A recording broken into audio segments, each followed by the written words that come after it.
We are getting a late start to our day because we woke up to a blowing wind and snow and 12 degrees. And so Melissa said, let's work outside. Let's go outside and get to work. So we did wait for the wind to die down a little bit. It's still pretty blustery, but it is the warmest day that we're going to have this week. We've got to get some stuff done. I mean, do we though?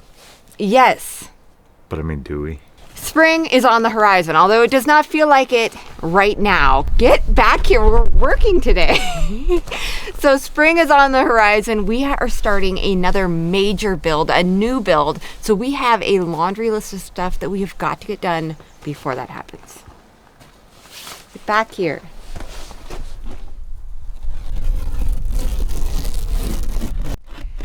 Jeremy is removing the side remains to the wrap on our pump house. This pump house we built almost 3 years ago, and it houses all of our well components like our bladder tank and our water softener. So it wasn't a priority to get siding on it because we were trying to get our family out of the barn we were living in and get our new house done. So now we can actually refocus on getting things like our well house completely done. Our cats unfortunately completely shredded the wrap. They love to scratch their paws on the corners and climb up there, and it's just, they made a mess out of it. So we've got to get all of that cut off, the wrap replaced, and then we can finally get siding on this pump house. Okay. You gotta run the corner. Take it over nothing.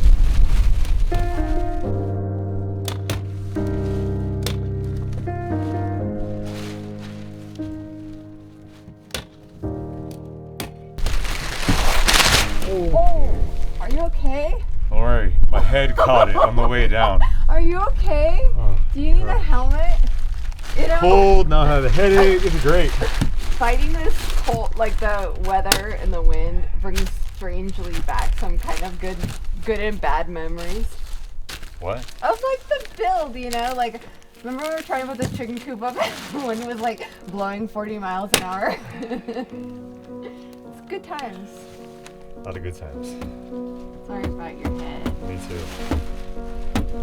Okay, so we have only been out here about an hour, but it is starting to get darker. The temperatures are dropping very rapidly. We are absolutely in pain, freezing with our toes and our fingers. So we're gonna trim up the top of this. We're gonna staple it a little bit more so that the wind doesn't blow it away, and then we are going inside.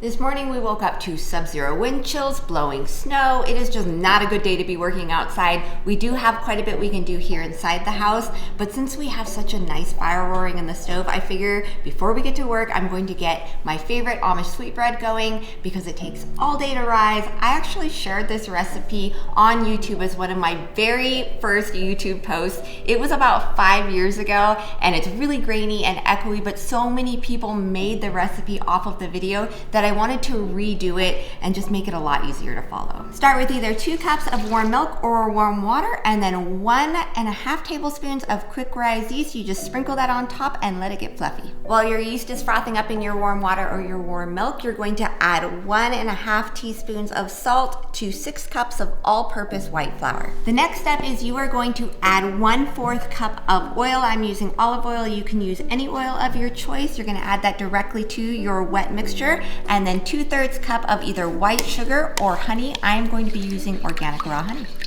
Okay, now we're gonna slowly add in our flour and salt mix. I just do about half, kind of get it mixed up, and then add the other half. So now is the fun part. Once you get it all mixed up, you're going to lightly flour your hands and the surface of it, and then knead it for about a minute, maybe 2. I have my Yaya's big bread bowl here, so it keeps life really clean because I can knead it right inside the bowl.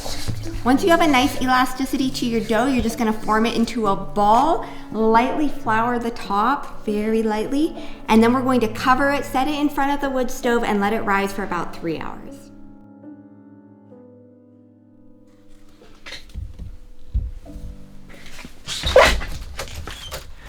So we are back in the master bathroom where we recently completed our master shower, and although we got all the tile completed, we do not yet have a glass front for that shower, so we haven't been using it. No. We have been showering though. Yeah. Just using the kids. Sometimes. No, we all share the kids' shower for now. We were hoping to be showering in here at this point, but we had to custom order the glass because we're doing a rimless glass front with a... Frameless. Frameless glass. Same thing. A frameless glass front with a swing door. Is that better? You get it. Okay. So it's going to be a couple weeks because that has to be made. But in the meantime, we can get all of the hardware on the shower so we are ready to rock and roll. All the shower trim has to go up. We already turned the water off. I got the two stems that were in for the shower heads. I removed those. We're going to get the new ones plugged in and the shower valves installed as well. Man. What was that noise? So if you're like me and you're a big fan of big time water pressure in your shower or coming out of your shower head, what I've always done with every single shower head I've ever owned is take out these restrictors. You can see in the middle of the listing, there's that little blue disc that's in there, and that holds back the amount of water that's actually able to make it through the head. So what I've always done is just taken a drill bit, and I already did for this one, but basically you put your drill bit in there, you drill out the center of it. As soon as you break through that surface portion, you just pull back, that restrictor should come out, then you get lots and lots of water pressure. Very nice.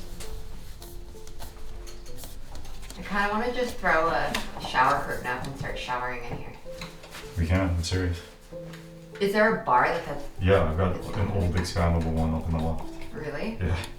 Where do you get it? You need like 2 shower curtains. Yeah. You would, well, it would work if you want to do that. All right, ready to start the next one? Yeah, start the next one. Actually, you know what? Before we do that, I'm gonna turn the water back on. We'll test this one, make sure no leaks. We'll be good to go. Oh wait, I forgot my bread. Hold Get on, your bread. I gotta do second res. Get your dough, Mama, get your dough. My dough has now doubled in size. Sometimes it will triple. It just kind of depends on your yeast. I don't think I had the best yeast. So all you do now is divide it in half, and we're going to do your second rise. Just kind of cut it in half. Doesn't have to be absolutely perfect. And then you're going to form it kind of into a loaf by rolling the underneath part, and then stick it in an oiled bread pan. I like to oil mine with olive oil, but you can use butter as well. I'm actually going to cover this with a little bit of saran wrap because our air is really dry in here and I don't want my dough to get dried out. And now I'm just going to cover it with a towel and I'm going to let it do a second rise and we'll be ready to bake it.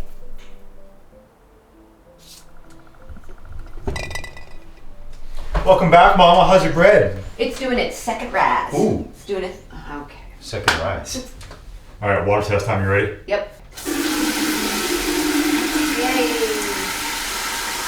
Yeah, we're totally getting a shower curtain. I'm ready to use this shower. No, it's gonna be nice. Okay, yeah, no leaks as far as I can tell. Everything else behind the wall is already pressure tested, so I'm not too concerned with that. All right. And the valve lever is working, so I think we're good to go. Do the other side. Side number 2, shower head number 2. Give it a test. Here we go. We got agua. I don't hear anything crazy. Everything was pressure tested beforehand, so I think we are once again good. Mom, I'll look at this a little more thoroughly later, but for now, I think we're good. Jeremy is getting everything set up for our next project, and I'm going to try to squeeze in just a little tiny bit of editing. I work from home, and I work at really random times. Our house can get a little bit crazy, so I definitely rely on my Raycon earbuds. The Raycon earbuds have a super convenient tap function, so I can switch into noise isolation when I really want to focus on something, but I can also switch back into awareness mode when I need to keep an eye and an ear on things around here. The absolute best part about Raycon earbuds is they are super comfy, and I'm really, really picky about earbuds. If I can feel them or they slip around, I'm not gonna wear them. They have an amazing gel tip for the most comfortable in-ear fit. I don't even feel them, and they really, really stay put. We use Raycon earbuds for editing, for homeschool, for work around the homestead, in our home gym. You name it, they are a daily staple for us. Raycon is premium audio at the perfect price point, which is helpful whether it's just you or your entire family.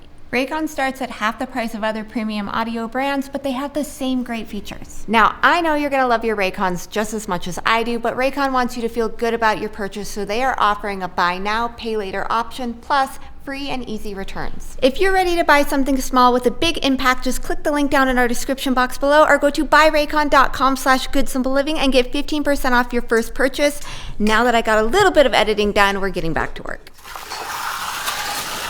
The next thing on our list brings us to my most favorite room in the entire house, my pantry. Melissa's dream pantry. My dream pantry. You gotta say it right. Okay. So I have really, really big plans for this room, but none of them involve anything particularly messy. All of my canning and most of my actual food preservation will be done in the kitchen area, but I do plan to run our freeze dryer in here and our dehydrator in here. So I do want to protect the wall here on my prep countertop. So we're going to be doing just a little bit, mostly for aesthetics, but also for just an extra layer of protection. Something like that. You got to stand off to the side so I can see it. Okay, come on in. You need to get this level raised up to where this green line is basically cut in half by the top of the tile. Okay, I'm going to work on that for me. Yeah, you want to come down? Oh my gosh, what are you doing up there? It's just kids coming out of all sorts of areas in the house. The kids are getting all of the tile laid out. We are going to be doing just a single row of tile. This is going to go very fast, but it's just going to close that gap between where the countertop is and where the wall is. We do have some clear caulking in there, but we still want to just finish it off with tile. It's just going to look a lot nicer. You're gonna mush it against the wall and then you're gonna slide it over. I'll show you guys how to do a couple. Kamani already knows how to do this, but you'll pick up on it real quick, okay? You got it? There you go. Careful, don't make a mess. You got it. Show me how it's done. You see the laser?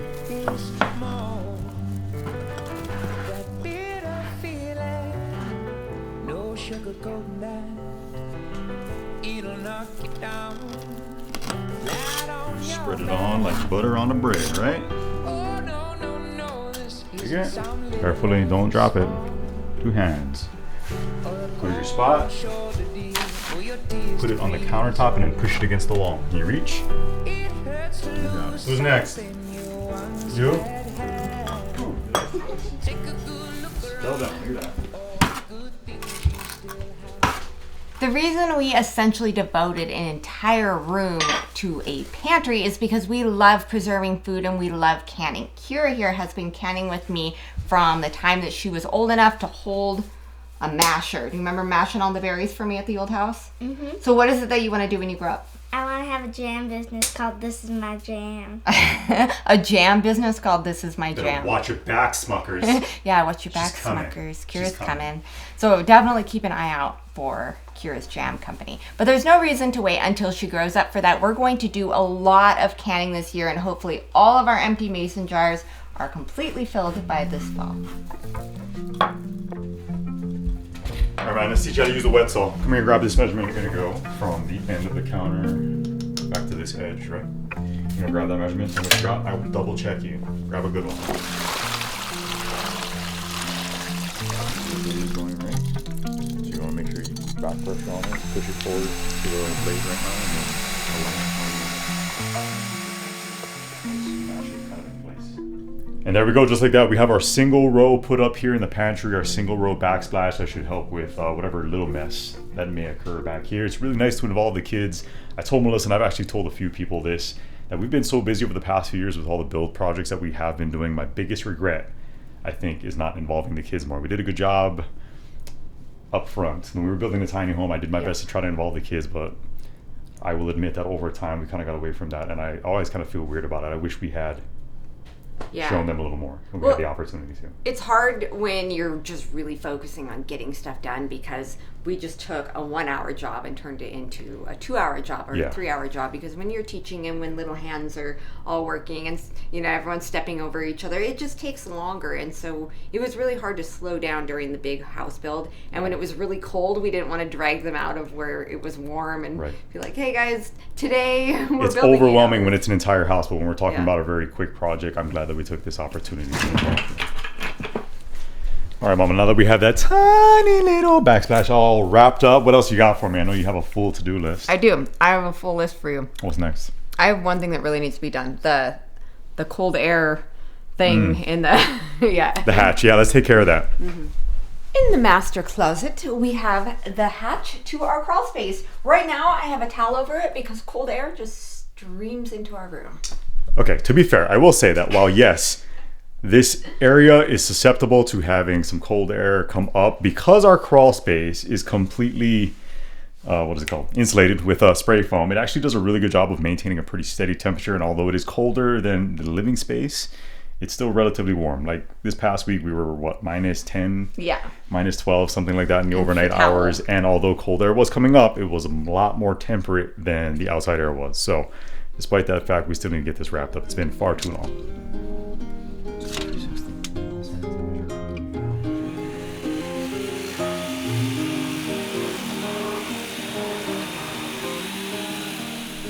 So we had this 2-inch foam board laying around, and I figured it was a good opportunity to use it on the underside of our lid. So what our plan of attack is going to be is I'm actually going to crawl down into the crawl space. And then Melissa's going to cover the opening with this. I'm going to trace it real quick just so we get a real nice tight cut. I'll take my markings, I'll take this back outside, and I think we're actually going to layer up on this. We'll do 2 or 3 layers, get it glued to the underside of this, and then we also have some weather stripping to just ensure that no cold air comes seeping up. Oh my gosh, look at me now. Look at me now. Oh, look at me now. Oh. Ah. I'm getting paper. Look at me now. Okay. Oh, Get out of the look hole. at me now. Oh. Get out of the hole.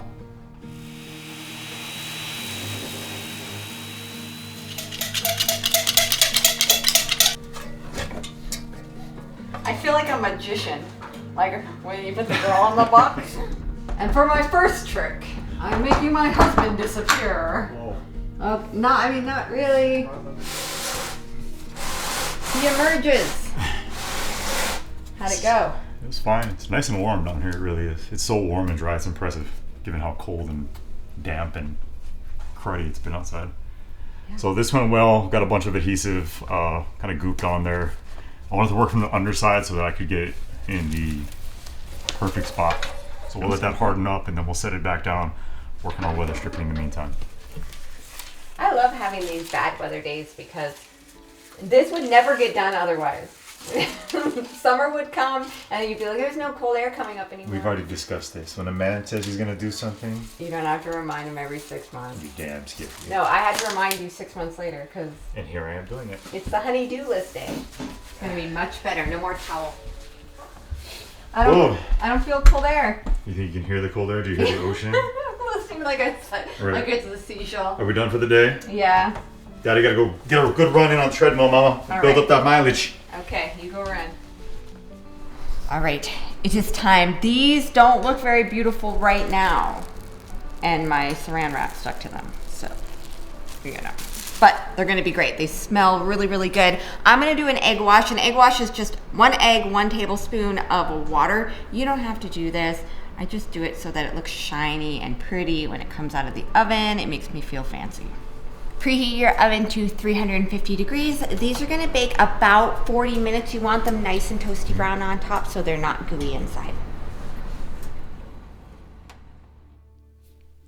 This week, we literally got none of what we planned on done, but it didn't stop us from making strides forward. We're really starting to feel the pressure of spring, even if the weather outside is holding us back, because we know that we have a brand new build that needs to be completely dried in before the snow flies this coming fall. This week was frustrating because we are very ready to get started on all of these outdoor projects. But at the same time, it did force us to address things that had fallen to the wayside. Sometimes life is just like that. Right when you're ready to launch, something happens that causes you to reset, to take a step back. And that's okay. In fact, it is so often exactly where you need to be.